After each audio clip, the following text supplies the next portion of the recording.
This is the time in our memorial services when we honor the memory of the residents who have died. I will go through each name. Normally we give the opportunity after reading what we have been given. We give the opportunity for you to share, for family and friends to share memories. Unfortunately, we're not able to do that since we aren't able to gather. So I will read what I've gathered from published materials and from what families have sent, friends have sent in regard to the people that we remember today. So we will begin with this time of remembering. Shirley J. Johnson. Shirley J. Johnson died February 24. The following tribute was written by her 5 children, Greg, Lynn, Dave, Kevin, and Beth. Our mother, Shirley Johnson, came into this world as Shirley Joanne Schultz on November 15th, 1929, in Minneapolis, Minnesota. She was raised by loving parents along with a large extended family of German and Irish ancestry. She was introduced to our father, Jerry Johnson, after she graduated from high school. And we celebrated their 70th wedding anniversary and her 90th birthday last November. She was a loving and nurturing mother to her 5 children, as our dad's career took our family on to Iowa, Wisconsin, and ultimately Glenview, Illinois in 1966. She thrived on caring for her husband and family by creating a warm and loving home filled with her great cooking and happy outlook on life. We attended parochial schools through much of our schooling, and she was always very active in her Women's Church Guild at OLPH in Glenview. She loved helping others through the guild and was always reaching out to neighbors and friends to help in their time of need. She was so happy when she and Dad moved to Covenant Village in 2016, embracing the opportunity and the challenge to move one last time, make new friends, and become part of this wonderful, vibrant community. We are very comforted to know that she was very happy these past few years, and she treasured the friendships she made with so many other residents and caring staff. We are so blessed to have been loved and cared for our entire lives by our wonderful mother. And while our hearts will always miss her immensely, we know that she is at peace in heaven with our loving God. Shirley's husband, Jerry, continues as a resident in Brandell. Peace be to her memory.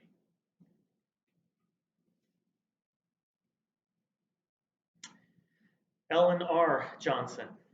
Ellen R. Johnson died March 5th. She was born April 23rd, 1918. Eleanor came to Brandell in December of 2009, so she lived in Orchard Court for 11 years, one of the longest residents to live there. This is from her son, David. Her name was Eleanor Ruth Johnson. She grew up in rural, drought-stricken South Dakota, graduating from high school in 1935, the midst of the Great Depression. Being adventurous and self-assured, she soon took the opportunity of a job in a doctor's office to travel to the big city of Chicago. There, on the Great South Side, she met and married Kenneth Johnson, a tool and die worker. She worked in the defense industry as a draftsman during much of World War II. After the war, she gave birth to 3 children, Julie, Nels, and David. She was a disciplinarian, but not overly so. If you abided by her rules, you were given plenty of room to be a kid. With her children in high school, she began a career in corporate accounting that would last 22 years. Eleanor nurtured all of her children through the University of Illinois. Eleanor was a very skilled seamstress and an excellent cook. She loved to forage with neighbor friends for antiques in the local shops. She was a true sports fan, especially cheering on the Chicago White Sox and the University of Illinois football Fighting Illini. Eleanor's family and friends have lost a wonderful person in their lives. She was kind-hearted and caring. For this, we can all be very thankful. We can also be content in knowing that she is at peace. Peace be to her memory. Beulah K. Westphal. Beulah Kessler Westphal was born on June 15, 1921, in Zion, Illinois, where she and her family were active members of the locally founded Christian church. In 1940, she married Carl Westphal, a young engineer she met at the University of Illinois. The couple had 3 children, and Carl became a partner in a large engineering firm in Chicago. When Carl passed away, Beulah moved to Covenant Village and remained there over 20 years until her passing on March 11th. She leaves behind a brother, Charles, 3 children, Mariana, Judith, and Carl, 5 grandchildren, and 7 great-grandchildren, all of whom will miss her very much. She will be remembered for her kind spirit, her generous heart, and her commitment to the Christian church. Peace be to her memory.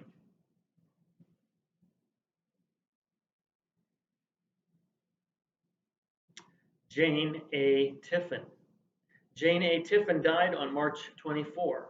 She was born October 29, 1925, in Whitehall, Michigan, to Herman and Ebba Alstead. Jane was the youngest of 6 children and grew up in a loving family. They were active in the Whitehall Covenant Church. At the age of 5, Jane started piano lessons, and piano playing became such a lifelong enjoyment for her. After graduating from Whitehall High School, Jane joined her sister Doris in Chicago, where she attended secretarial school. She was a longtime employee of Board Warner as an administrative assistant to a vice president there. In March of 1981, Jane married Norman H. Tiffin.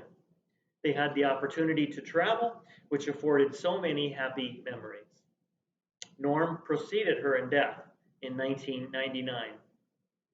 Jane resided in Northbrook for over 40 years and was a longtime attendee of Winnetka Covenant Church. She moved to Covenant Living in 2016. Jane and her sister Doris moved into Axelson Assisted Living in 2019.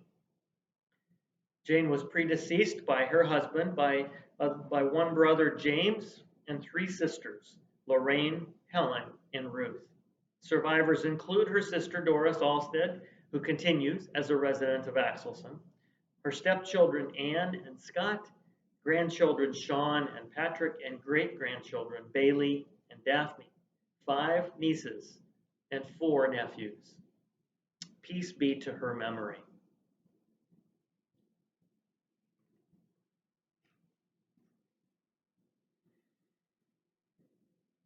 Clark N. Ross. The Reverend Clark Norman Ross, age 98, died on April 1. He was the devoted husband of Lynette, formerly Carr, for 65 years. He was the beloved father of 4, grandfather of 4, and great-grandfather of 1. Clark was a veteran Navy officer who served in World War II before continuing his life of service as a minister in the United Church of Christ. He and Lynette moved to Covenant Living in 2006, and they moved into Axelson Assisted Living in 2018. Clark moved into Brandell in 2019. Clark struggled in his last year or so with the loss of his memory and not understanding the increasing restrictions on his movements.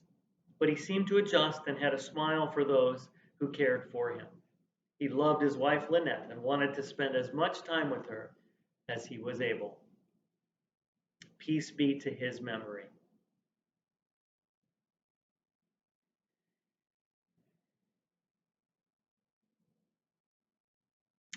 Patricia H. Moncrief. Patricia Patty Moncrief, formerly Harry, age 92, born in Denver, Colorado, and formerly of Winnetka, passed away April 6. She was the beloved wife of the late Ellsworth H. Monty Moncrief, loving mother, of Scott, Carrie, and Cynthia, cherished grandmother of Ben, Laura, and Katie, proud great-grandmother of Shira, Riley, Olivia, Demi, and Drew, dear sister of the late Gretchen and Betsy. She is also survived by her former daughter-in-law, Debbie. Patty loved life and family. She loved to laugh, read, and always had time for a dog or two. Patty was always ready for a ramble to anywhere, the beach, through antique stores, or any garden. Cooking and entertaining was a passion, and she mastered them both. Patty met Monty square dancing at Denver University, and it became a lifetime activity. She was a Delta Gamma while at DU and graduated from National Teachers College in 1980. She spent 20 years as a teacher's aide at Greeley Elementary School in Winnetka and was an active member of the Winnetka Presbyterian Church. Peace be to her memory.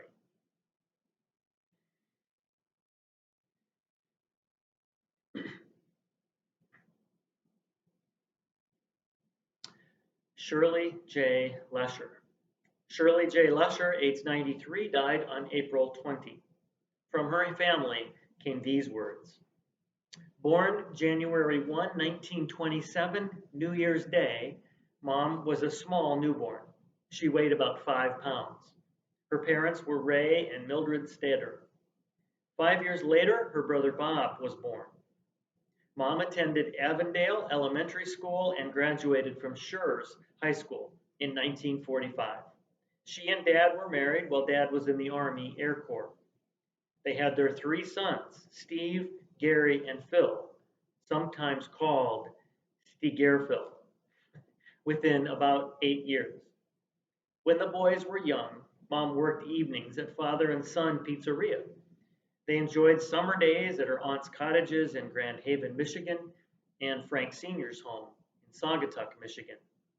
She and Dad first lived on Wellington Street, then Springfield Avenue for a few years, and finally Costner Avenue for 50 years. At age 80, they moved to Covenant Village. She was a loyal teletype employee of Sears for 20 years. After her sons were grown, she enjoyed her 3 grandchildren, Jeff, Gail, and Greg. Whenever Jeff came home from college, she would make him blueberry pancakes. And then her 4 great-grandsons, Jake and Josh, Nate, and Eli. She loved her family. Their pictures covered the walls in their Covenant Village apartment. She loved her many Grace Church friends. A lifelong member of that church, she taught Sunday school, sang in the choir, and cooked many a meal in the church kitchen. She and Frank celebrated their 60th anniversary in the church. Her family of Dorothy and Jim, Irma and Roy, Darlene and Bob, and her nieces and nephews were her pride and joy. Her friends were like family too, Marlene and Chris, Bob and Bonnie, Greg and Debbie, Dave and Emily, and many more. She loved the road trips she and Frank went on. They traveled all over the United States. They visited friends and family as they went. They also loved Door County, the Nordic Lodge, and Al Johnson's restaurant. In Chicago, they loved the Homestead, Sabatino's, and Russell's restaurants, and Beale's Bakery for years. She loved Christmas. She and Dad left their Christmas tree up until their anniversary, February 3rd. She and her mother, Millie, would make so many Christmas cookies. The cookie tins were filled and put out on the cold back porch. She loved Marshall Fields and Christmas in the Walnut Room. Gary and I often spent the night of Christmas Eve at Mom and Dad's house as Gail and Greg were growing up. At the annual Covenant Village Holly Fair, she manned the table of Christmas decorations. Mom was a great cook. Her pot roast, mashed potatoes and gravy, and green beans dinner was a classic. And her lemon pound cake was delicious. She loved the Cubs and had a good knowledge of baseball. She could remember song lyrics very well. She loved the Obamas. Even though she felt Covenant Village was pretty Republican, she proudly displayed pictures of the Obamas on her window. Some of her favorite expressions were, "That's ridiculous," and "Don't get old," and "You think my life is easy?" She sometimes called Dad Frankie or Jakey. Those were terms of endearment. Holding hands through the years, their long and happy marriage is a great love story. She was a loyal and faithful servant. Her legacy is now passed to the 3 generations behind her. She was loved and will be missed by many people. We give thanks for her long and wonderful life. The world is a better place because she was here. Everyone here in healthcare witnessed the love and tenderness between Shirley and her husband, Frank. Frank died in September of 2019. Up until his death, wherever they were, together as often as they could be, they were holding hands, even when they were both in wheelchairs. Frank would push Shirley's wheelchair from behind if they were going to an activity, or they would be positioned next to each other to hold hands. They loved each other deeply. They are together again. Peace be to her memory.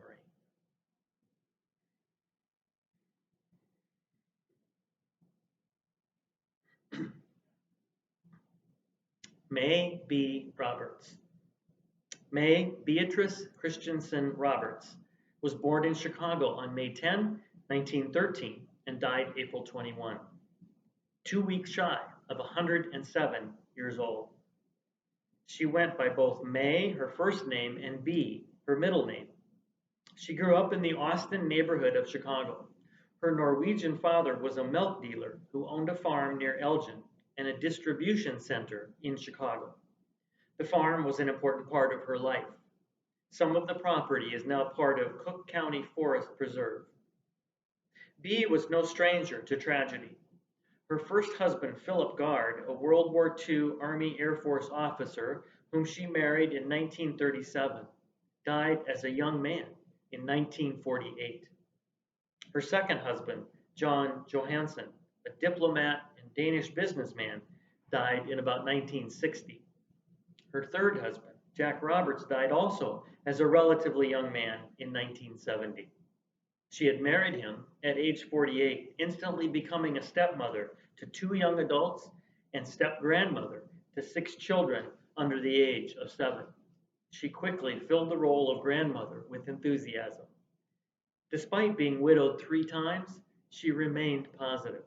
She gave back to the community as a member of the Winnetka Women's Club, the Eastern Star, and as a supporter of the Hadley School for the Blind. She embraced responsibility and taught the lessons of family values by example. She took care of her elderly father and an elderly friend in their final years, while never forgetting a birthday, graduation, anniversary, or any other important family event. On Sunday evenings, she hosted extended family members for dinner at her home. B was the perfect hostess. The true indicator of a lady or a gentleman is someone who makes everyone in the room feel comfortable. That was who she was at the very core. She was a Renaissance person. She was in a constant state of learning and contributing. She was devoted to her church, St. Giles Episcopal. She played the piano. She traveled the world. She understood art. She was astute concerning her business affairs. She understood culture. And until very recently, she exercised every day. She never forgot where she came from and had an unshakable loyalty to all those who were important to her. B moved to Covenant Village in 1994, and at the time of her death, she was our longest term resident, having lived here 26 years. Peace be to her memory.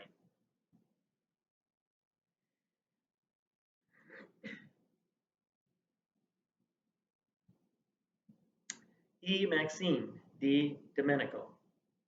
E. Maxine D. Domenico, formerly Sullivan, age 94, died on April 24. She was the beloved wife of the late Tullio D. Domenico, loving mother of Anita, the late Edward, Janet, and Gail, devoted grandmother of Stephen, Stephen, Lauren, Stephanie, TJ, Max, and Sarah, adoring great-grandmother of Lisa, Rosie, Eddie, Theo, Micah, and Alicia. Loving sister of the late Edith, fond aunt and great aunt to many nieces and nephews.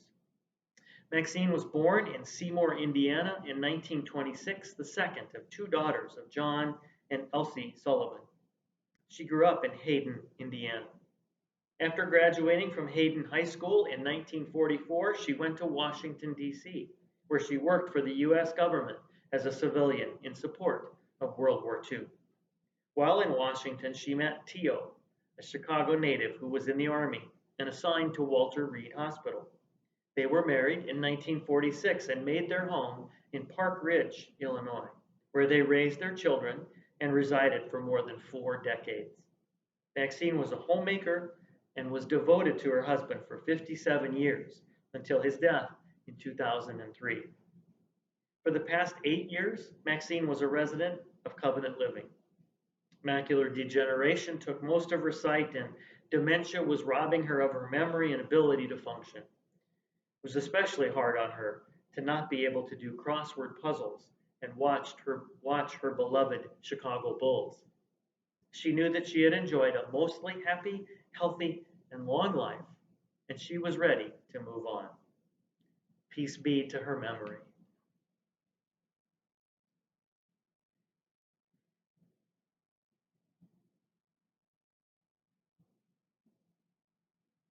Patricia A. Shearer.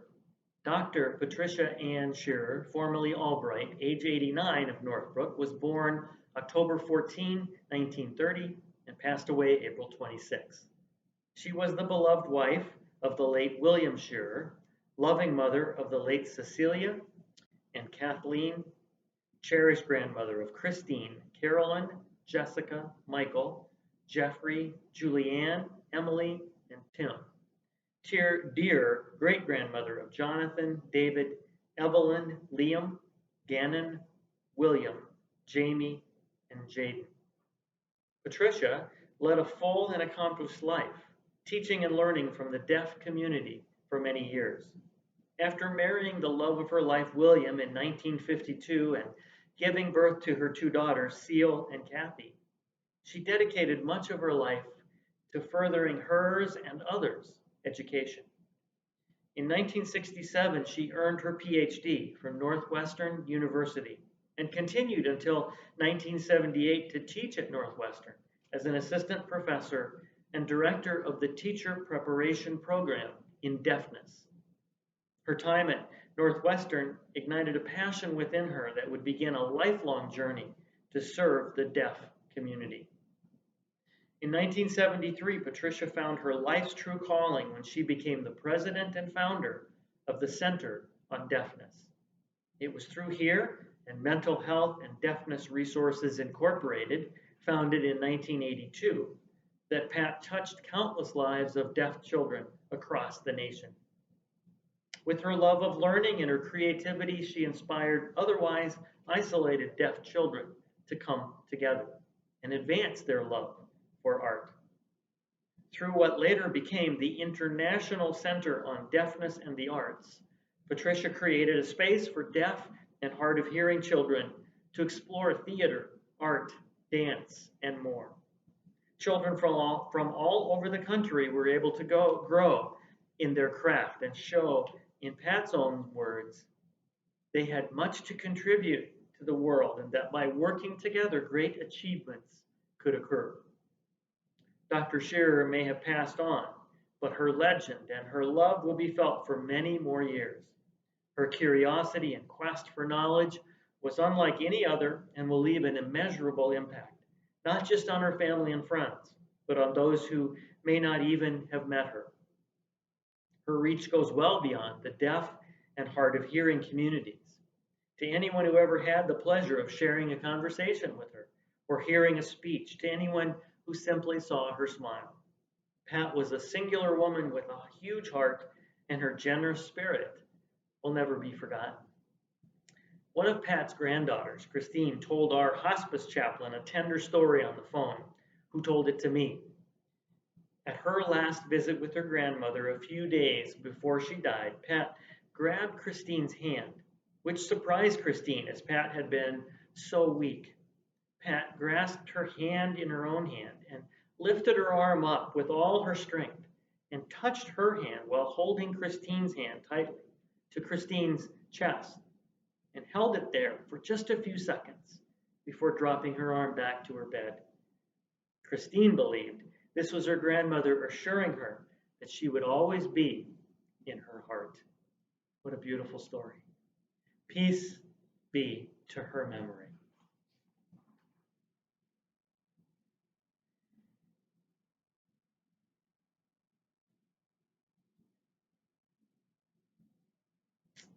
Robert K. Clare. Robert Clare was born July 1, 1923, and died on April 26. He came to Covenant Living in March of 2001. Bob was involved in the community here and made many friends. He and resident Ken Johnson served together for 6 years as co-chairs of the book sales for our annual Holly Fair. Due to health issues, Bob came to Brandell in March of 2020, tried Axelson for a brief time, and then came back to Brandell for more care until his passing. Peace be to his memory.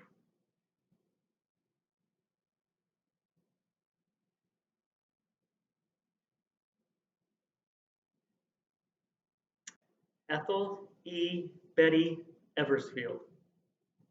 Ethel Betty E. Eversfield of Northbrook, Illinois, passed away on April 26th. She was born in Brooklyn, New York, to the late Ethel and Chauncey Eversfield. She had one brother, Robert, who tragically died at the age of 24 of cancer. Betty's family moved to Oak Park, Illinois, where Betty attended high school. She later went to Northwestern University and then on to the business world and worked for Arthur Andersen as an executive secretary for one of the senior executives for 27 years. People who knew her both professionally and personally said that her authority was in inverse proportion to her size. Betty enjoyed volunteering, traveling all over the world, and her life in the church. She attended services and, as in her life, always immaculately dressed with perfectly coiffed hair and manicured nails down to her always exquisite shoes. The two hardest days of her life in the last 7 years, prior to her final illness and decision not to undergo foot surgery, was the day she had to have her beloved toy poodle put down and the day she gave up driving. But she had many friends and wanted everyone to know that she had a wonderful life. She moved to Covenant Living in January of 2009 and came to Brandell in March of 2020. Peace be to her memory.